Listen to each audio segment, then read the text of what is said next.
Hi అండి, how are you? నేను మీ history Venkat sir. ఈరోజు 7th క్లాస్లో భాగంగా మనము విజయనగర సామ్రాజ్యం గురించి డిస్కస్ చేస్తాం. కాబట్టి ఇప్పుడు మనం దీంట్లో టాప్ 20 బిట్స్ని ఎక్స్ప్లెయిన్ చేయడానికి ప్రయత్నిద్దాం. ఓకేనా? దీంట్లో ఫస్ట్ క్వశ్చన్, విజయనగర సామ్రాజ్యం యొక్క రాజధాని ఏది అంటున్నాడు. విజయనగర సామ్రాజ్యం యొక్క రాజధాని ఏది అంటాడు. ఆప్షన్లో విజయనగరం, హంపి, అద్దంకి, కంచి అంటున్నాడు. ఏంటి ఆప్షన్ ఆన్సర్ అంటే హంపిగా మనం తీసుకుంటాం.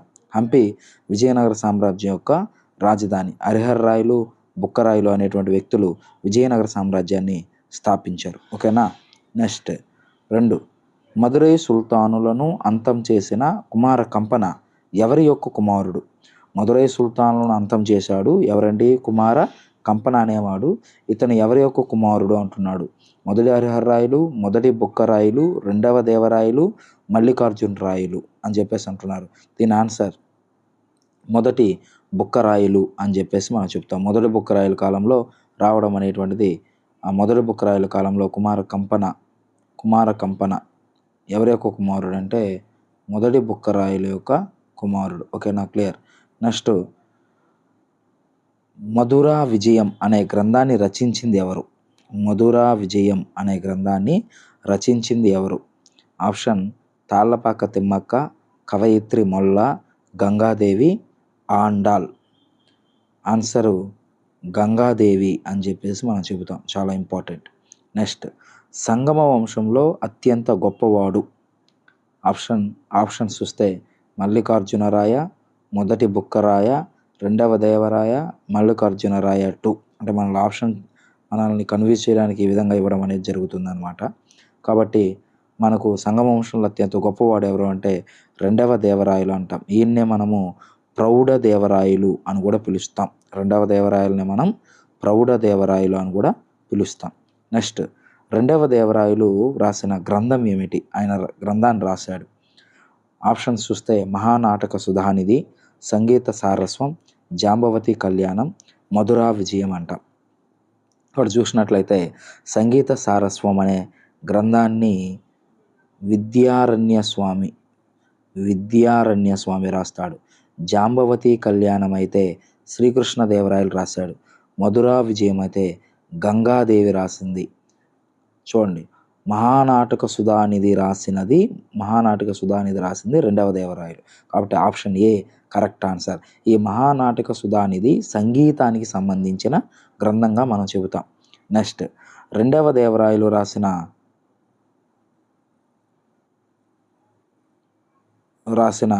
గ్రంథం మహానాటక సుధానిధి. నెక్స్ట్, ఎవరి యొక్క ఆశీస్సులతో విజయనగర సామ్రాజ్యం స్థాపించబడింది అంటున్నాం.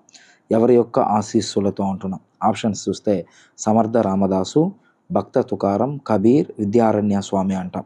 ఆన్సర్ వచ్చి విద్యారణ్య స్వామి ఆశీస్సులతో హరిహరరాయలు, బుక్కరాయలు, మొదటి హరిహరరాయలు, మొదటి బుక్కరాయలు తుంగభద్రా నదికి దక్షిణ ఒడ్డున విజయనగరం అనే పట్టణాన్ని నిర్మించడం జరిగింది. కాబట్టి విజయనగర సామ్రాజ్యం ఎవరి యొక్క ఆశీస్సులతో అంటే విద్యారణ్య స్వామి అంటాం. నెక్స్ట్, తులువ వంశంలో గొప్పవాడు ఎవరు?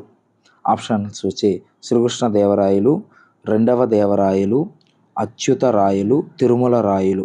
తులువ వంశంలో గొప్పవాడు ఎవరు అంటే శ్రీకృష్ణదేవరాయలు అంటాం. ఈ శ్రీకృష్ణదేవరాయలే విజయనగర సామ్రాజ్యంలో కూడా గొప్పవాడు. విజయనగరాన్ని పరిపాలించిన 4 వంశాలు, మొత్తం 4 వంశాలు కదా విజయనగర సామ్రాజ్యాన్ని పరిపాలించింది. సంగమ, సాలువ, తులువ, అరవీటి అంటాం. ఈ 4 వంశాలలో కల్లా ముఖ్యమైన వాడు, గొప్పవాడు శ్రీకృష్ణదేవరాయలు. ఈ శ్రీకృష్ణదేవరాయలే బీజపూర్ సుల్తాన్ అయిన ఇస్మాయిల్ ఆదిల్ షాను ఓడించి 1520లో రాయచూర్ ప్రాంతాన్ని స్వాధీనం చేసుకున్నాడు. రాయచూరు ప్రాంతాన్ని. ఓకేనా? నెక్స్ట్, విజయనగర రాజులకు మరియు బహమనీ సుల్తానులకు మధ్య గొడవలకు కారణం తమిళనాడు ప్రాంత వివాదము, కృష్ణా తుంగభద్ర నదుల మధ్య ప్రాంతము, ఉత్తర భారతదేశ వివాదము అన్నీయు అన్నాడు.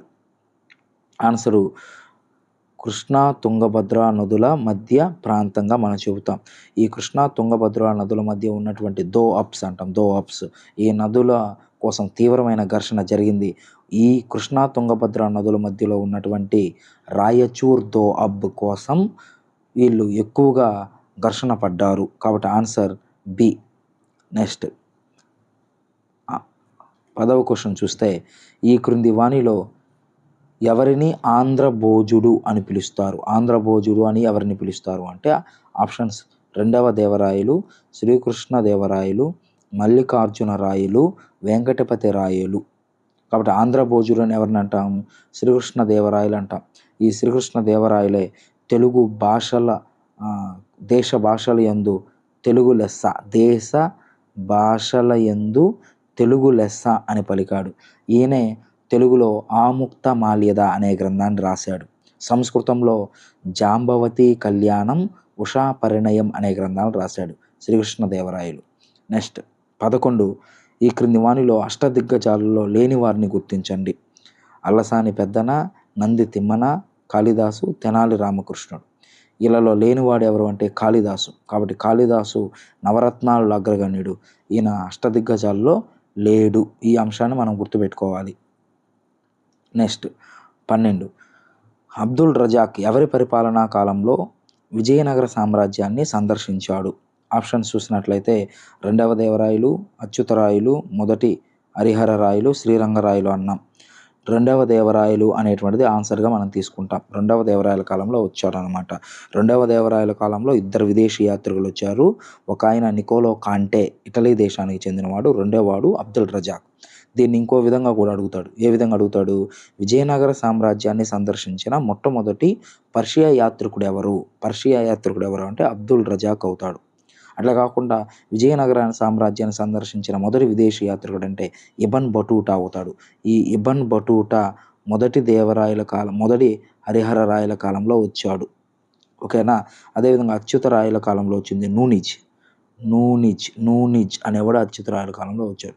అబ్దుల్ రజాక్ అనేవాడు రెండవ దేవరాయల కాలంలో వచ్చాడు. ఓకేనా? క్లియర్. నెక్స్ట్, ఆంధ్ర కవితా పితామహుడు అని ఎవరిని పిలుస్తారు? ఆప్షన్స్లో తెనాలి రామకృష్ణుడు, అల్లసాని పెద్దన, అన్నమాచార్యులు, శ్రీకృష్ణదేవరాయలు. ఆన్సర్ వచ్చేసరికి అల్లసాని పెద్దన అనేది ఆన్సర్ అవుతుంది. అట్లా కాకుండా ఆంధ్ర పద కవితా పితామహుడు అయితే అన్నమాచార్యులు. ఆంధ్ర పద కవితా పితామహుడు అయితే అన్నమాచార్యులు. ఆంధ్ర కవితా పితామహుడు అయితే అల్లసాని పెద్దన. ఈయనే అష్టదిగ్గజాలలో అగ్రగణ్యుడిగా మనం చెబుతాం అల్లసాని పెద్దనని. ఓకేనా? నెక్స్ట్, శ్రీకృష్ణదేవరాయలు మరియు అతని రాణుల కంచు విగ్రహాలు రాణుల కంచు విగ్రహాలు ఎక్కడ ఉన్నాయి అని చెప్పేసి అన్నాడు. అది ఆన్సర్ తిరుపతిలో ఉన్నాయి. తిరుమల తిరుపతి దేవస్థానంలో మనము శ్రీకృష్ణదేవరాయలు అతని రాణుల యొక్క కంచు విగ్రహాలను మనం చూడొచ్చు. నెక్స్ట్, రెడ్డి రాజుల రాజధాని ఏది? ఆప్షన్స్: రాజమండ్రి, కొండపల్లి, అద్దంకి, మోటుపల్లి. రెడ్డి రాజుల యొక్క రాజధాని అద్దంకి అని చెప్తాం. తర్వాత అద్దంకి నుంచి రాజధానిని కొండవీడు ప్రాంతానికి మార్చారు. కొండవీడు ప్రాంతానికి మార్చడం అనేది జరిగింది. ఫస్ట్ రాజు అనేది అద్దంకి. ఎక్కడుంది అద్దంకి? ప్రకాశం జిల్లాలో ఉంది అని చెప్పేసి అంటాం. నెక్స్ట్, రెడ్డి రాజుల యొక్క ప్రధాన నౌకాశ్రయం ఏది? మోటుపల్లి, కన్ననూరు, కృష్ణపట్నం, కడలూరు అన్నాం. మనకు ఆన్సర్ మోటుపల్లి అవుతుంది. ఈ మోటుపల్లి నుంచే వీళ్ళు వ్యాపార వ్యవహారాలు నిర్వహించారు. వ్యాపార వ్యవహారాలను అభివృద్ధి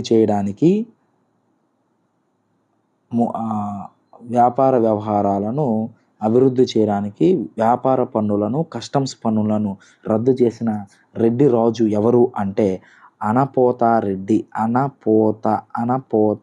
రెడ్డి అని చెప్పేసి మనం చెబుతాం.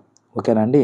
నెక్స్ట్, బహమనీ సుల్తానుల యొక్క ప్రతిష్టను పెంచిన ముఖ్యమంత్రి ఎవరు అంటే చూడండి, 3వ మహమ్మద్ షా, మహమ్మద్ గవాన్, మహమ్మద్ అలీ షా, ఇస్మాయిల్ ఆదిల్ షా అన్న. ఇలా ముగ్గురు కూడా మనకు రాజులేదో. ఈయన ఆన్సర్ మహమ్మద్ గవాన్ అని చెప్పేసి అంటాం. మహమ్మద్ గవాన్ ఇది ఆన్సర్. నెక్స్ట్ 18, బహమనీ సుల్తానుల రాజధాని ఏది? గుల్బర్గా, హైదరాబాద్, అలహాబాద్, హైదర్ నగర్. గుల్బర్గా అని చెప్పేసి అంటాం. ఇది ఆన్సర్ గుల్బర్గా. తర్వాత గుల్బర్గా నుంచి రాజధానిని బీదర్ అనే ప్రాంతానికి మార్చారు. ఫస్ట్ రాజధాని అయితే గుల్బర్గా, అక్కడ నుంచి బీదర్ అనే ప్రాంతానికి మార్చారు. నెక్స్ట్ 19 విజయనగర సామ్రాజ్యం పతనం అవ్వడానికి కారణమైన యుద్ధం. ఆప్షన్ తల్లికోట యుద్ధం, రాక్షస తంగడి యుద్ధం, బన్నిహట్టి యుద్ధం, అన్నియు. మనం దీంట్లో చూసినట్లయితే తల్లికోట యుద్ధం, రాక్షస తంగడి యుద్ధం, బన్నిహట్టి యుద్ధం అంటాం. పైవన్నీ అంటే దీనినే తల్లికోట యుద్ధం అంటాం, దీన్నే రాక్షస తంగడి యుద్ధం అంటాం, దీన్నే బన్నిహట్టి యుద్ధం అనే పేరుతో కూడా పిలుస్తాం. ఓకేనా. నెక్స్ట్ రాక్షస తంగడి యుద్ధం జరిగిన సంవత్సరం ఏమిటి? 1565, 1566, 1567, 1568. Option A correct answer. 1565 అని చెప్తాం. బహమనీ సుల్తానులకు మరియు విజయనగర రాజులకు మధ్య జరిగింది. ఈ యుద్ధంలో బహమనీ రాజుల కూటమి మొత్తం 5: 1 అహ్మద్నగర్, 2 బీజపూర్, 3 బీదర్, 4 బిరార్, 5 గోల్కొండ. ఈ 5లో బిరార్ మినహా మిగిలిన 4 రాజ్యాలు పార్టిసిపేట్ చేశాయి. దీనితో ఈ ఈ విజయనగర సామ్రాజ్యం అంతరించింది. ఈ విజయనగర సామ్రాజ్యానికి చెందిన అలియ రామరాయలు బంధించబడి ఉరి తీయబడ్డాడు ఈ కాలంలో. ఓకేనా ఫ్రెండ్స్, ఇది మనకు విజయనగర సామ్రాజ్యంలో టాప్ 20 బిట్స్. తర్వాత నెక్స్ట్ టాపిక్తో మళ్ళీ మీ ముందుకు వస్తాను. ఉంటాను. నేను మీ హిస్టరీ వెంకట్ సార్.